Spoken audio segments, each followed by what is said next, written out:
கப்பர்நாகூமுக்கு சென்றபோது நூற்றுவர் தலைவர் ஒருவர் அவரிடம் உதவி வேண்டி வந்தார். ஐயா, என் பையன் முடக்குவாதத்தால் மிகுந்த வேதனையுடன் படுத்து கிடக்கிறான் என்றார். இயேசு அவரிடம், நான் வந்து அவனை குணமாக்குவேன் என்றார்.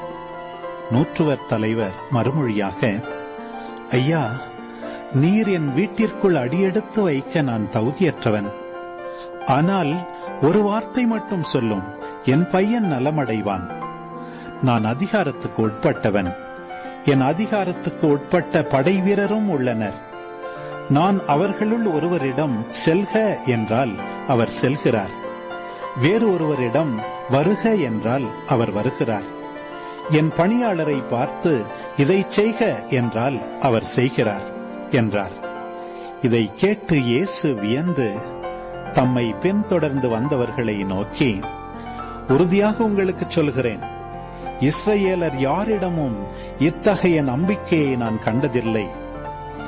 கிழக்கிலும் மேற்கிலும் இருந்து பலர் வந்து ஆபிரகாம், ஈசாக்கு, யாக்கோபு ஆகியோருடன் விண்ணரசின் பந்தியில் அமர்வர்.